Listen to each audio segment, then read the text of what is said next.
A boa comunicação em família. Se você puder, abra sua Bíblia em Provérbios, no capítulo 18.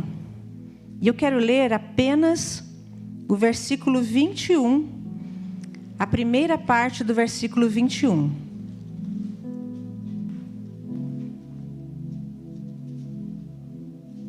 Provérbios 18, versículo 21. Em seguida a essa leitura, eu convido você a orar comigo.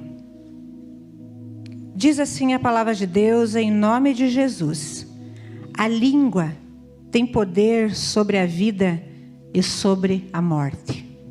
Oremos. Amado Deus, muito obrigado, Senhor, pelo privilégio da vida, pelo privilégio da saúde, pelo privilégio, Senhor, de nos reunirmos na Tua casa para Te adorar. Obrigado porque o Senhor tem nos sustentado em meio a lutas, em meio a dificuldades, em meio a provas. O Senhor está conosco. E o que seria de nós se não for o Senhor? O que seria da nossa vida, do nosso coração?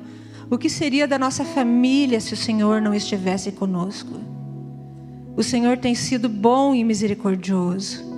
O Senhor tem nos alcançado, Senhor, nas nossas fraquezas. O Senhor tem nos alcançado nas nossas necessidades. O Senhor tem nos alcançado e tem nos restaurado, Senhor, nas nossas dores, Senhor. O Senhor é um Deus bom e misericordioso. Que a Tua graça e a Tua misericórdia continuem conosco. Se façam presentes na nossa vida a cada dia. E por isso nós Te louvamos e Te bendizemos. Amém. Vocês podem se assentar. A boa comunicação em família. Esse é um tema que com certeza vocês já ouviram falar muitas vezes. Mas nunca é demais a gente falar em boa comunicação, não é mesmo? Porque a boa comunicação é a chave para um casamento, é a chave para uma família saudável. O texto que nós lemos diz que a morte e a vida estão no poder da língua. A nossa língua pode matar e a nossa língua também pode dar vida a um relacionamento. Muitos problemas poderiam ser evitados na relação entre irmãos, na relação entre o marido e a esposa, na relação entre os filhos e os pais, se houvesse uma boa comunicação em família. Por isso, nunca é demais nós falarmos sobre comunicação. Mas eu diria para vocês que existem apenas duas formas de comunicação. Vocês já podem ter ouvido falar muita coisa sobre comunicação. Mas só existem duas formas de comunicação. A boa comunicação e a comunicação ruim. A comunicação boa é aquela que liga as pessoas, é aquela que constrói, é aquela que edifica, é aquela que aproxima. E a comunicação ruim, ao contrário, é aquela que afasta as pessoas. É aquela que torna as pessoas cada vez mais distantes. Será que é fácil desenvolver a boa comunicação? Na verdade, não é. A comunicação saudável e construtiva, ela dá trabalho.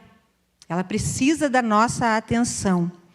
A gente pode ouvir palestras, a gente pode ouvir sermões como esse, a gente pode ler bons livros, assistir vídeos sobre comunicação, mas a verdade é que existe uma pessoa que demonstrou extrema habilidade em se comunicar e pode nos ajudar muito. Essa pessoa se comunicava com pessoas de todas as idades, crianças, velhos, pessoas adultas, pessoas maduras.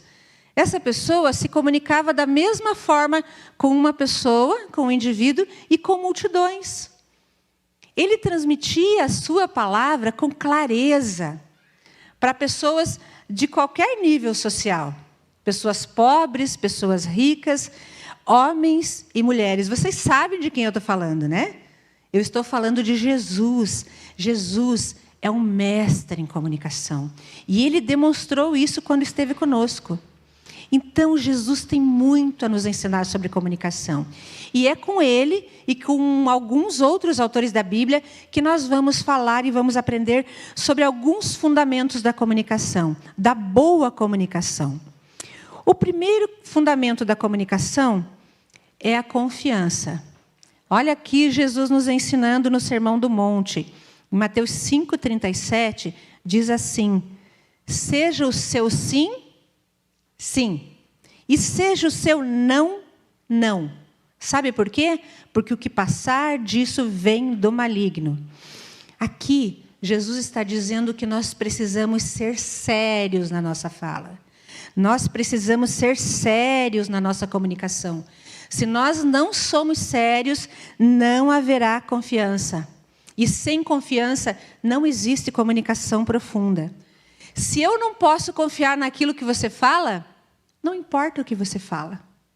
Não vai fazer sentido. Eu preciso ter confiança naquilo que você diz. E Jesus mostra que a base da confiança está nessas duas simples palavras, sim e não. A maneira como nós usamos essas palavras pode construir um relacionamento, pode nos aproximar e pode também nos separar, minar essa relação. Imagina que o teu filho diz assim: papai, eu posso ir no parque? Você pode ir no parque comigo hoje? Você diz: sim, filho, nós vamos no parque hoje. Chega à tarde, você está cansado, aconteceu alguma coisa, e você diz: ah, filho, não vai dar para ir no parque hoje. Será que o teu filho vai confiar na tua palavra, na tua promessa, da próxima vez que você prometer? Então, muito cuidado com a maneira que você fala, com aquilo que você diz para o seu filho, para a sua esposa, para o seu marido, porque as palavras têm um poder muito maior do que a gente imagina. Ganhar a confiança nem sempre é fácil. Mas quantas mentiras a gente precisa contar para perder a confiança? Às vezes, uma mentira só é suficiente, né? Insira uma mentira, coloque uma mentira no relacionamento e, às vezes, você perdeu aquilo que foi construído durante anos. E eu posso dizer para vocês que dificilmente nós passamos um dia sem mentir. Existem estudos que mostram que nós mentimos centenas, dezenas, talvez até milhares por dia. E a primeira grande mentira que nós contamos, muitas vezes, né, é uma mentira, ela vem quando alguém pergunta: como é que você está? E você diz: eu estou tudo bem. Mas não está tudo bem. Lá dentro você está estraçalhado. Lá dentro você está triste. Mas se cada pessoa que te perguntar se está tudo bem e você for contar os seus problemas, não vai dar certo. Então, essa é uma mentira que nós contamos, mas às vezes a gente não tem opção. O grande problema está naquelas mentiras que nós contamos porque nós queremos contar. Naquelas mentiras que a gente faz de propósito. E são essas mentiras que acabam fazendo a gente perder a credibilidade. Bem como aquela mentira que está no fato de que a gente omite alguma coisa, a gente não conta, a gente não fala. Aí a gente diz assim: ah, eu não menti, eu só escondi aquilo, eu só não falei para não preocupar, para evitar problemas. Isso também é uma mentira. Querido pai, querida mãe, será que os seus filhos podem olhar bem nos seus olhos e saber que sempre há verdade nas suas palavras? Filhos, será que o seu pai pode olhar para você, sua mãe pode olhar para você e saber que você sempre está sendo sincero, sempre está sendo verdadeiro? Existem algumas coisas, além da mentira, que podem minar a confiança. E a outra coisa é a bajulação.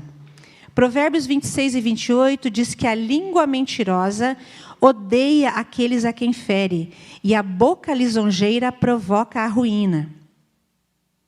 O que é a bajulação? O problema da bajulação é que ela é bem diferente de um elogio sincero, quando você reconhece o valor de uma pessoa. A bajulação é uma mentira que você conta, é um elogio que você faz com o objetivo de manipular a outra pessoa. Isso é bem diferente de um encorajamento e de um elogio sincero. Quando você faz um elogio que não é verdadeiro, a sua intenção até parece ser boa, mas, na verdade, você quer lucrar com isso. Você quer ficar bem com a pessoa, você quer que a pessoa goste de você, você quer que a pessoa tenha o coração aberto para você, porque você quer algum benefício dessa relação ou dessa pessoa. Então, a bajulação é um tipo de coisa que também mina a confiança entre as pessoas. A outra são as promessas não cumpridas. Você não é obrigado a fazer promessas. A Bíblia já diz que quando a gente fizer uma promessa para Deus, a gente tem que se apressar em cumprir. E com as pessoas, com os nossos amados, é a mesma coisa. Você não é obrigado a fazer uma promessa. Mas se fizer, cumpra. Às vezes a gente está no meio de uma discussão. Às vezes a gente quer se livrar de um problema. Às vezes a gente quer adiar a solução de um problema. Então a gente promete alguma coisa. Depois eu faço. Eu vou te dar isso. Eu vou mudar. Num outro momento vai acontecer tal coisa. E você sabe que não vai acontecer. Você sabe que você não vai fazer. Então isso é uma mentira. Mas é mentira na forma de uma promessa não cumprida. E a conta dessa promessa não cumprida, ela vem mais cedo ou mais tarde.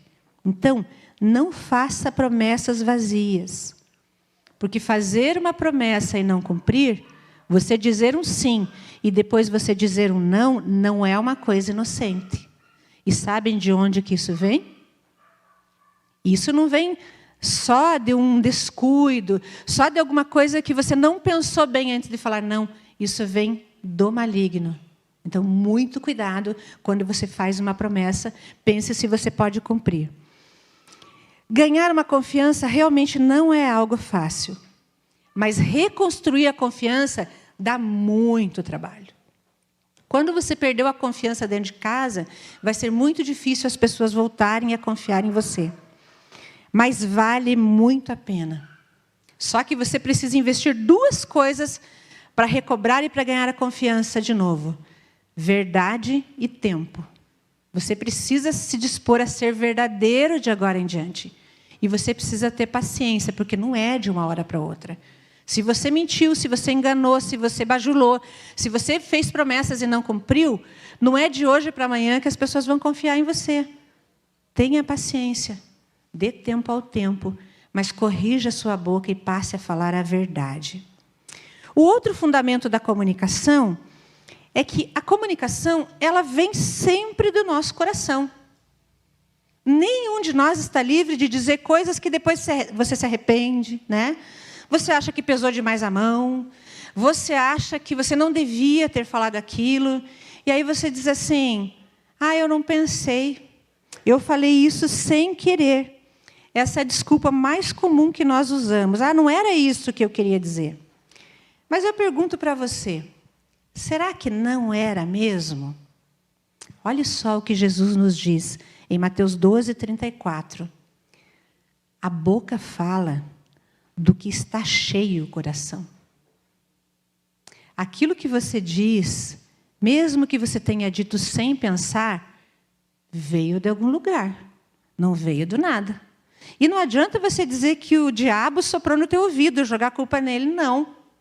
Isso que você fala, tudo que nós falamos vem do nosso coração. Existe uma clara conexão entre o nosso coração e a nossa boca. É como dar partida num carro. Você vira a chave e o motor liga.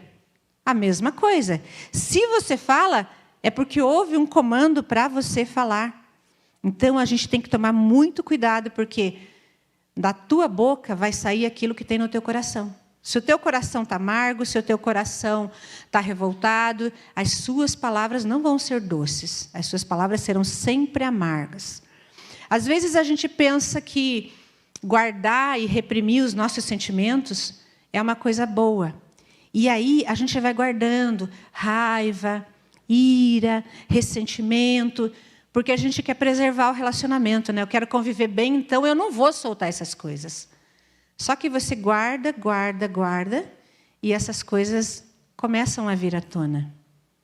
Percebendo ou não, as suas palavras começam a trazer do seu coração todos esses sentimentos que não foram tratados ou que foram tratados de forma errada.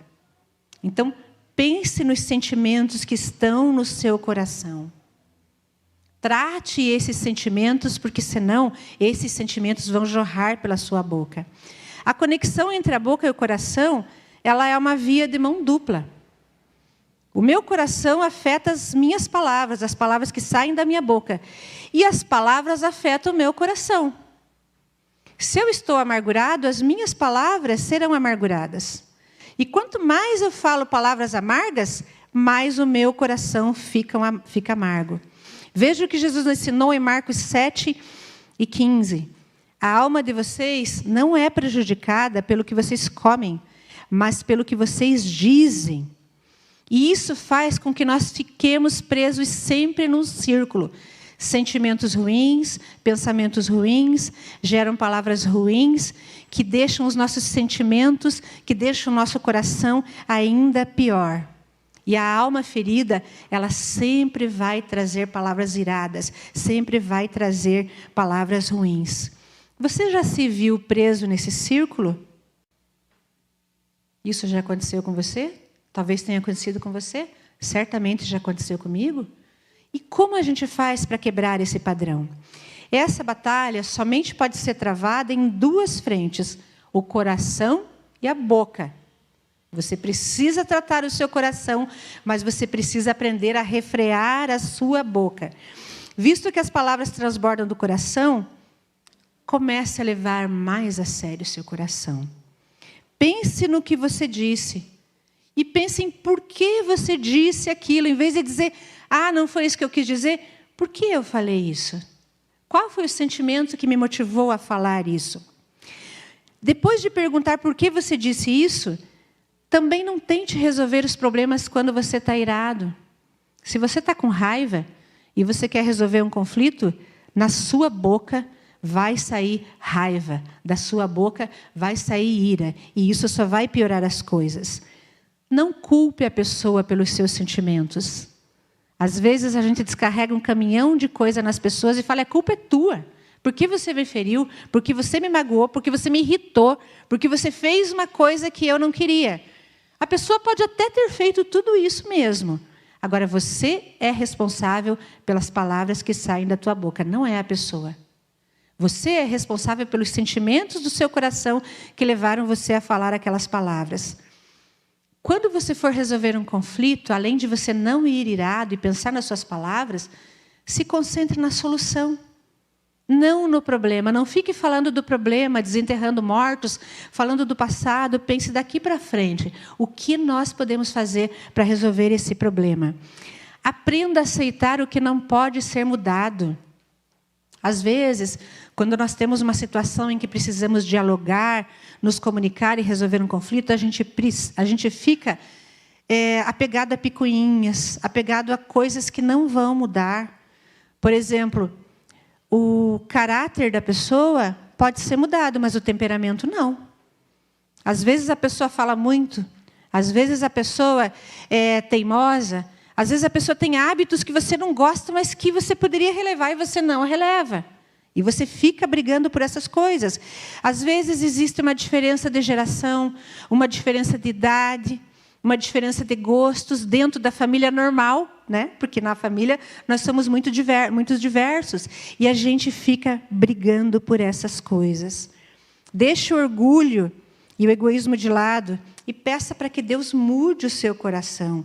Que Ele mude os seus sentimentos em relação à pessoa e em relação à comunicação. E em relação ao que está acontecendo.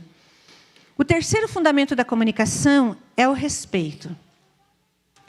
Sem o respeito não há comunicação. E o respeito envolve 3 coisas: saber ouvir, saber falar, saber calar. Será que você é um bom ouvinte?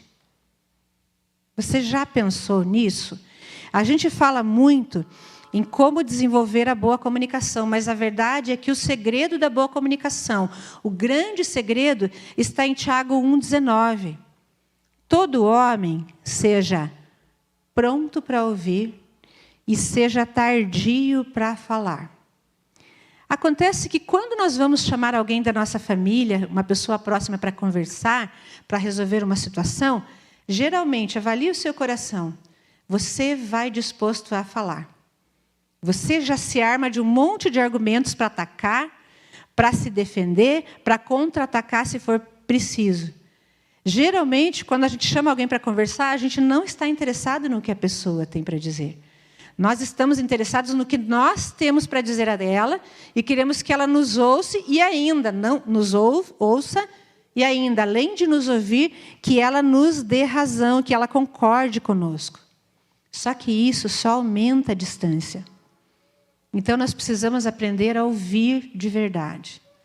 Ouvir de verdade não é só emprestar os ouvidos e fazer de conta que você está ouvindo. Não é você dizer assim, vamos conversar, e você não tira o olho do celular, e você não tira o olho da televisão, e os seus pensamentos estão voltados para outras coisas, e não para a pessoa. Ouvir de verdade é interessar-se pela pessoa. É você se interessar pelos sentimentos dela. É você se interessar por aquilo que ela tem a dizer e não só o que você tem a falar. Nós sabemos e nós dizemos muito que o tempo é um bem muito precioso. E o tempo é precioso mesmo. Quando você dedica tempo a ouvir alguém, sabe o que você está dizendo para essa pessoa? Você está dizendo, você é importante para mim. Eu estou aqui com os meus ouvidos, eu estou aqui com o meu coração para te ouvir. É pensar na necessidade do outro antes da sua necessidade. É pensar nos problemas do outro antes dos seus problemas.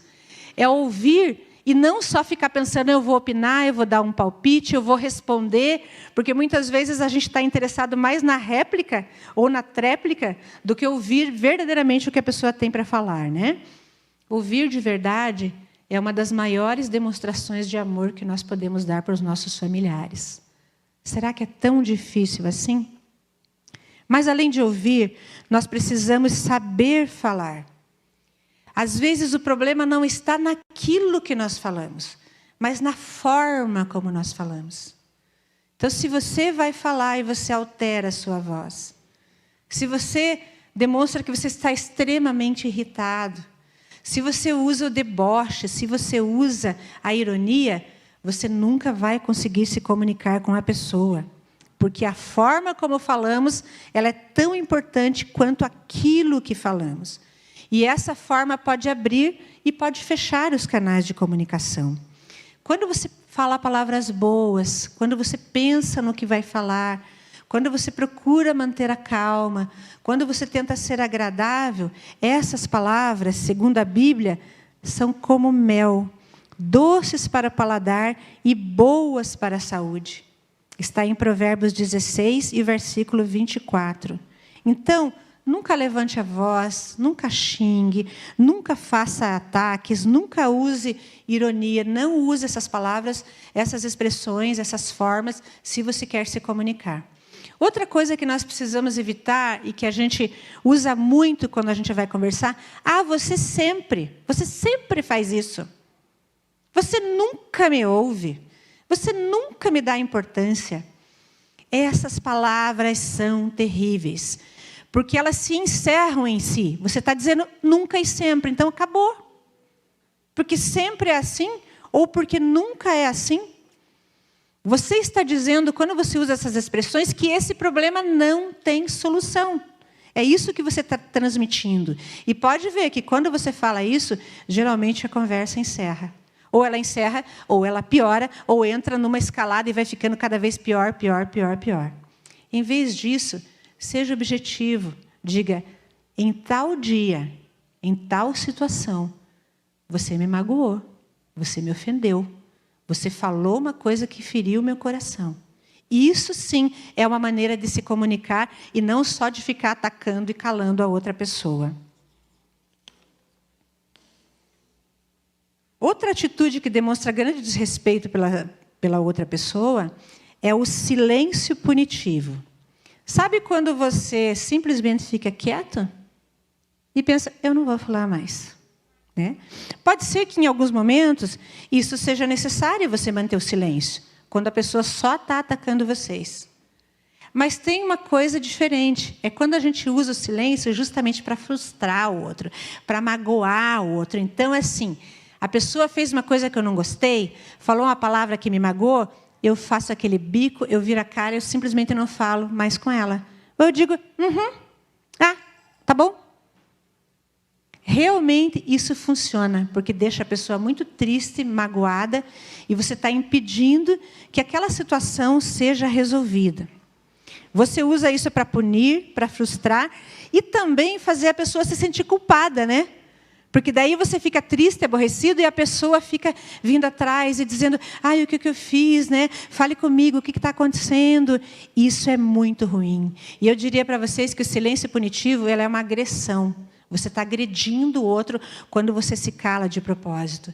Agora, se você tem dificuldade para falar, e às vezes isso vem do teu temperamento, isso vem do teu jeito, isso pode sim ser trabalhado, isso pode sim ser melhorado, mas você precisa fazer um esforço para isso, porque isso é muito importante para a tua família. Por mais que você diga assim, eu não consigo, consegue sim. Quando a gente ama e quando a gente quer, a gente consegue sim. O outro segredo é saber calar. A Bíblia diz, em Eclesiastes 3:7, que existe um tempo de calar e existe um tempo de falar. Muitas vezes, saber a hora de parar, a hora de se calar, é mais importante do que saber a hora de falar. Tem momentos em que qualquer coisa que você fale só vai piorar as coisas, né? Quais momentos são esses? Por exemplo, quando você está irado, quando você está com raiva. Essa não é a hora de falar, é a hora de se calar. Porque se você falar, do seu coração vai transbordar a ira. Nunca na frente de outras pessoas. Se você tem problemas para resolver com a sua família, seja com o seu filho, com a sua esposa, seja com seus pais, não é na frente dos outros. Não é aqui na igreja, nem na frente daqueles amigos que você diz assim, mas eles conhecem a gente faz tempo. Isso faz com que a outra pessoa se sinta humilhada, se sinta ferida. Então, nunca na frente dos outros. Que outra situação? Quando a pessoa está ocupada e você vai lá e fica cutucando e você quer que ela fale. Ela diz assim, não, agora eu estou ocupado.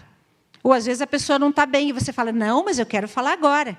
Aí você impõe a tua vontade sobre a pessoa e acaba criando um problema maior.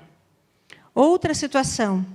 Se o outro estiver zombando, se o outro estiver sendo irônico e sarcástico, a Bíblia diz assim, não desperdice seu tempo com um zombador. Tudo que você levará pelo esforço, sabe o que é? É insulto. Então, essa é uma hora que realmente você tem que se retirar. Então, é preciso haver sensibilidade em relação ao momento. Porque, às vezes, o que era para ser uma boa conversa, se for no momento ruim, no momento inadequado, acaba estragando tudo. Por último, nós precisamos também saber perdoar. A Bíblia, eu acho incrível a Bíblia, porque ela não mostra assim, relacionamentos perfeitos, pessoas perfeitas, famílias perfeitas. Famílias como elas são, relacionamentos como eles são. E ela traz muitos exemplos de desentendimentos em família. E que foram superados pelo perdão. Ismael e Isaque é um exemplo. Jacó e Esaú é outro exemplo. José e seus irmãos. E assim como houve erros e falhas nessas famílias, há nas nossas famílias. Nós erramos. E nós precisamos de perdão. Os nossos familiares erram e eles também precisam de perdão. A gente decepciona as pessoas e as pessoas nos decepcionam. Certamente, uma das coisas que mais afasta as pessoas é a mágoa, é o ressentimento. Coisas que não foram resolvidas, que foram deixadas para trás, que não foram tratadas, elas tornam as pessoas fechadas para o diálogo. Nessas situações, a comunicação ela só é restabelecida se houver perdão. Tem 4 palavrinhas que estão numa frase que elas parecem muito difíceis para nós. Eu errei, me perdoe. Quando foi a última vez que você falou isso para uma pessoa da sua família? Você já falou isso alguma vez? Talvez você pense, mas eu sempre estou certa. Não, não é possível que você sempre esteja certa. Com certeza você já errou, e já errou feio, e já errou muitas vezes. Mas essa simples frase, eu errei e me perdoe, tem o poder de curar totalmente um relacionamento. Então, por maior que tenha sido o erro da pessoa, tenha o coração aberto para perdoar. Foi dito aqui, durante a ministração, que nós erramos e ainda assim Cristo se entregou por nós. Ainda assim Deus nos perdoou e deu seu Filho. Será que você é melhor do que o próprio Deus, do que o próprio Jesus Cristo? Será que você não pode dizer me perdoe? Será que você não precisa de perdão? Com certeza. Mesmo que você não seja merecedor do perdão, você precisa. E mesmo que o outro não seja merecedor do perdão, ele é digno do seu perdão, sim. E o perdão ele é importante porque ele arranca aquelas raízes de amargura que foram plantadas no coração das pessoas por Satanás. O perdão pode restabelecer aquele relacionamento que foi perdido em família. Então, perdoe e peça perdão quando isso for necessário. E para concluir, eu quero dizer que existe uma dica infalível para ser bem tratado, existe uma dica infalível para ser bem respeitado e para restaurar os relacionamentos na nossa família. Claro que essa dica está na palavra de Deus. Essa dica vem do nosso mestre em comunicação, Jesus. E ele diz assim em Mateus 7,12. Assim, em tudo, façam ao outro o que vocês querem que eles façam. Você quer respeito na sua família? Respeite os seus familiares. Você quer perdão? Você precisa de perdão? Aprenda a perdoar. Você quer ser bem tratado? Trate bem as pessoas. Você quer que as pessoas falem palavras boas para você? Fale palavras boas. Você tem que fazer para a sua família aquilo que você quer que a sua família faça para você. Então, se você quer ser compreendido, a primeira coisa que você precisa é aprender a compreender, é aprender a ouvir, é receber no seu coração as pessoas e ter disposição para fazer para elas aquilo que você gostaria que fizessem para você. Restaurar a comunicação na família pode parecer difícil, mas é possível. E vale a pena. Creia e trabalhe para isso.